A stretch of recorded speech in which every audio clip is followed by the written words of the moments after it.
early 1789, follows S1E7. It was Trevornant's land all right, Tom Harry told George Walgan just as the dawn came up. Night, and the encouragement of boot into ribbon stick across back were the man's tools of the trade, and George Walgan knew how to wield the Harry brothers. He also knew how to manage the thug and kept clinking a bag of coin in his pocket. Tom Harry kept looking to the pocket, a hungry look in his eye, a thirsty eye. I followed her, all the way home, and waited to the next day. She went to the Trevornants' smelting works. The man paused and imagined the sight. Likely he would have ingratiated himself with her favors had Walgan told him to strictly avoid her. A pity. She went in, and came out with a small box. And she was met by some man.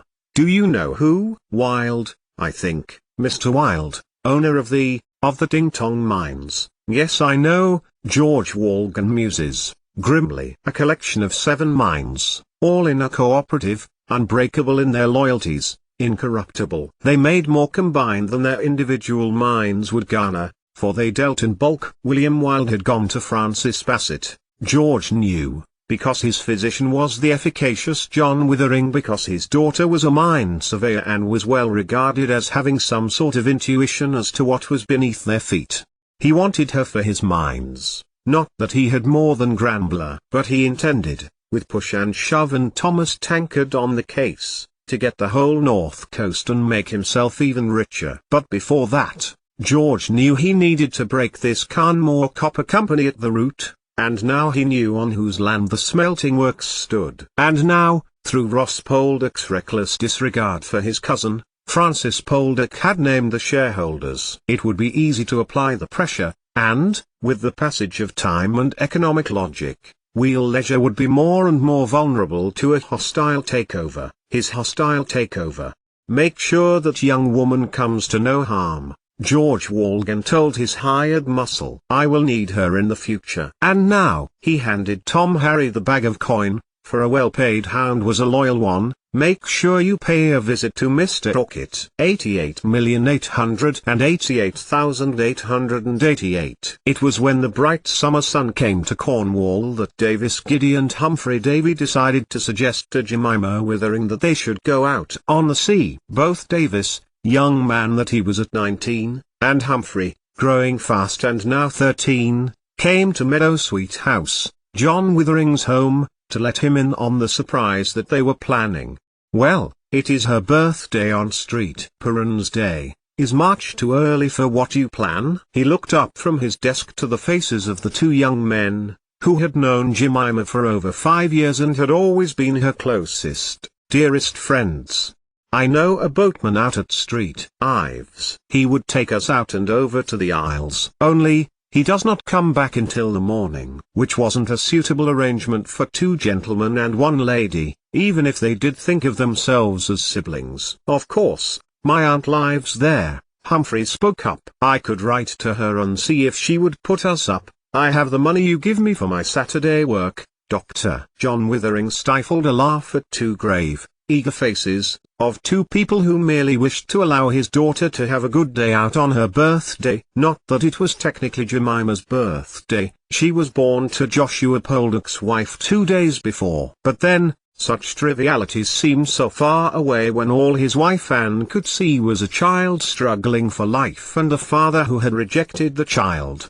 Then, let me pay for your transport and board. I couldn't ask for Jemima to be in safer hands if I were to sail the boat myself, which I could never do, being from one of the most landlocked counties in the land. He smiled, and opened his desk drawer, withdrawing a £10 note. Do you think this will cover it? He asked Davis, who stared at such a large sum. Thrice over, I should think. But do you? Nay, Master Giddy. I would have my daughter have a wonderful pair of days with her best friends. He got to his feet. I could not have asked for better friends for Jemima than if I had designed and made you myself. And you think it a treat she will enjoy? Reverend Giddy asked John Withering over dinner a few days later. I know it will. She is cautious of the sea, having never grown up with it. He beamed at Davis and Humphrey. You are her true friends. You challenged her and spend time with her on things that interest you. You put her in the right place, where her brother can no longer do. So the boys went off to engage a boatman and write to an aunt and plan food with which to take with them, and where to go to while the time. It would be like a street Michael's Mount trip but over 2 days,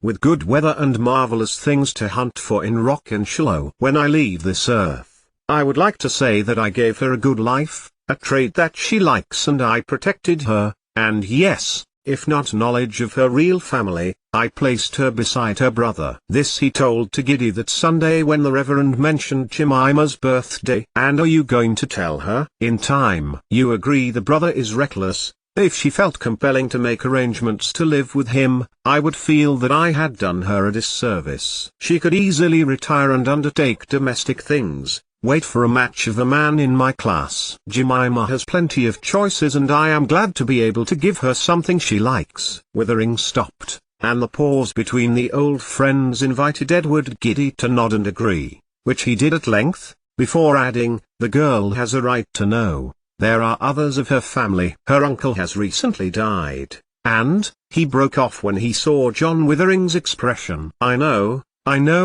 he agreed, patting his friend on the shoulder. Jemima knows that she was born here, she knows her mother is buried here broken by. I would have thought she might have come to ask me more. What you did, what you are doing, is a Christian thing. Now, you need to plan how to tell her the last part of her story. And Withering thanked his old friend, and made a promise that he would. Before the girl came of age, at least. And if she asked, it would be easy to tell. But not yet. Let her have her life, her innocence. Let her ask me when she was ready. And they walked beside each other from chapel the 3 short miles back to their home as John Withering listened to his daughter about oars and a pumping engine, and Jemima listened to her father about a new treatment developed by Thomas Beddoes for tuberculosis.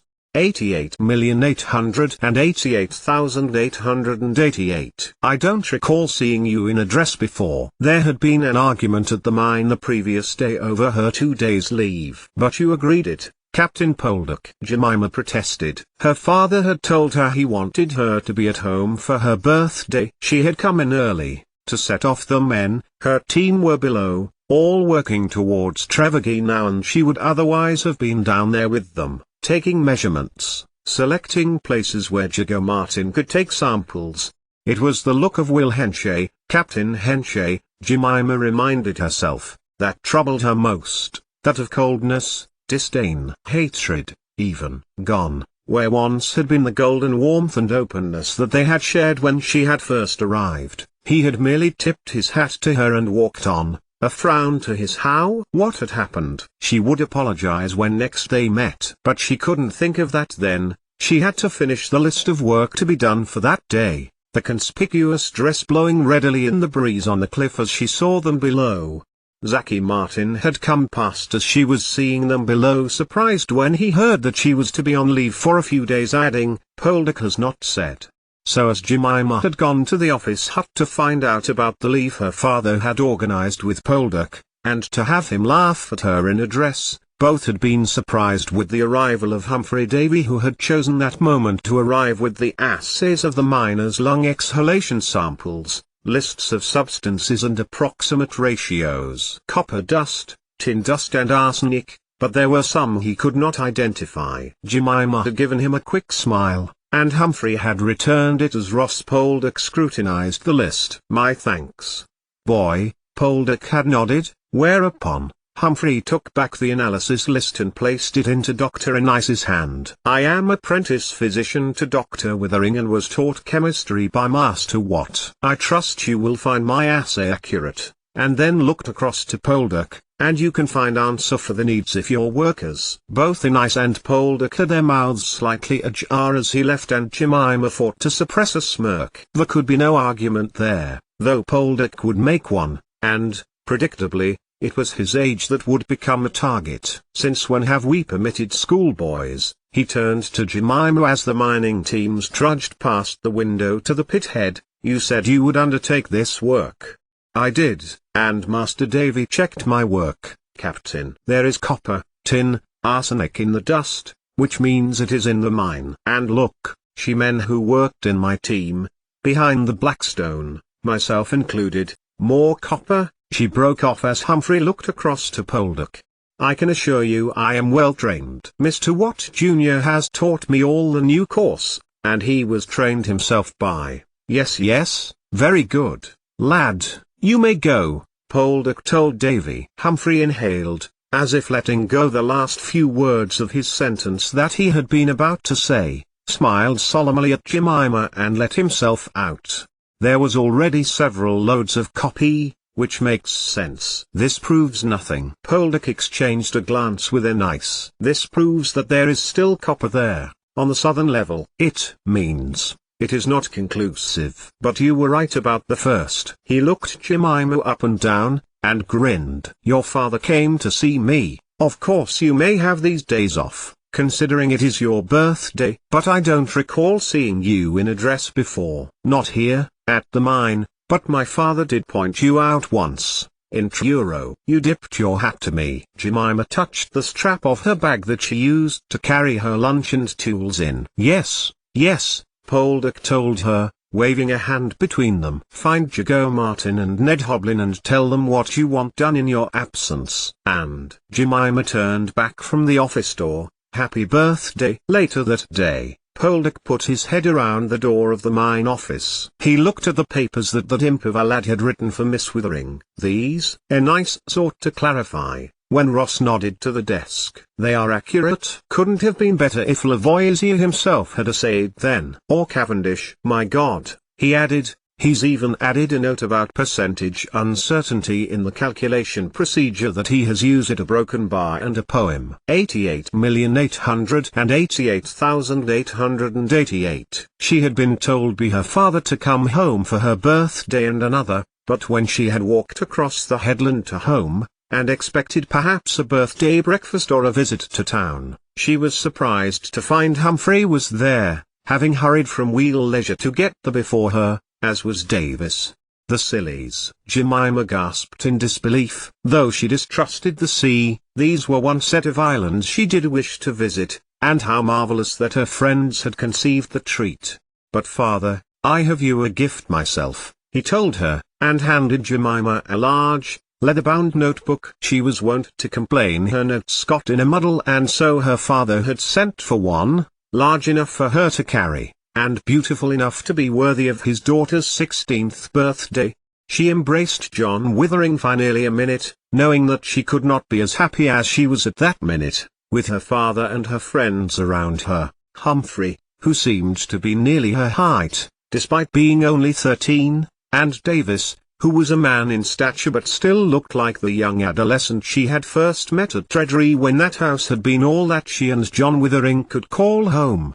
Go to your adventuring, my daughter, he told Jemima, and I want to hear of everything that you have seen and done on your return. 88,888,888. It was William Marsh who took them out, friend of Davis, once deckhand of a packet ship that traded between Falmouth and Lisbon. Jemima remembered his wife, honest face, his curling, pale auburn hair as he took her hand and helped her into the boat. Not that the dress would be so much of an inconvenience when they landed. Jemima had made sure she had a change of her usual clothes, but had wanted to look her best to please her father. You were trying to avoid your captain when last we saw you, Jemima told him conversationally, as unexpectedly warm breezes buffeted them. We had come round from Street Michael's. The young man grinned from his position at the back of the little sailing boat. He heaved a leg further to one side as they went about and smiled down to her. He had calmed down a deal before I left. The woman he loves ice a broken bar coming around to his way of thinking. It didn't help that he took a limp out of her brother's leg in a duel. And in the course of the conversation Jemima learned that Andrew Blakey's affections lay with a Miss Verity Poldark whose dueling brother was Francis Poldark. But he's a mine owner. But what a mine owner, who had to close, Jemima. It's a wonder you stay when Mr. Wilde makes you such a good offer. You could be a mine engineer at Ishmael, or Tredeneck or Boys. It was true. Her father has introduced her to Richard Trevithick, whose son was trying to engineer a pumping engine with another engineer,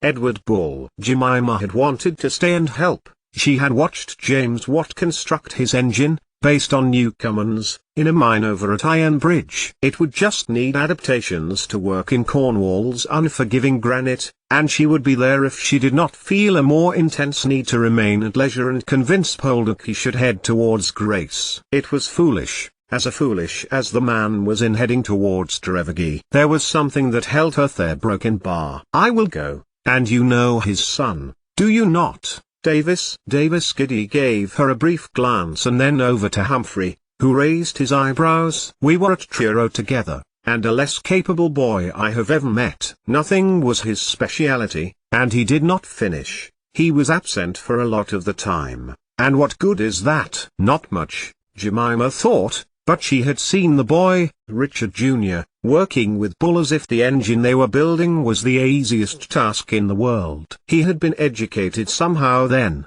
Jemima decided, then put work out of her mind as the sun irradiated the sea and her face, and she looked out to the line of the coast, pale yellow blending in with a warm mist of grey and blue, the waves whipping the hull. It was a memory that would be with her ever, of her and Davis before he had become an MP. Before Humphrey had moved to the Royal Institution, a broken bar before the Trevithick incident.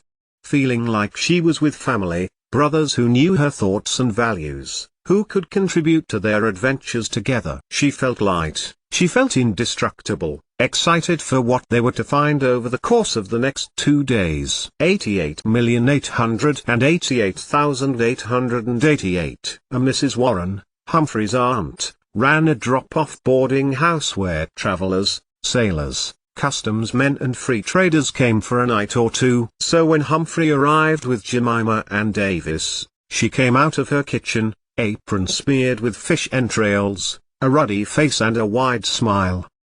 Greeting them. "You have the loft," she told the boys, "and you, Miss Withering, there is a room of my own. Come when you are ready for bed, Miss Withering, although I am sure you will want to be with the boys when they get the roof off, Humphrey, for a view of the night sky."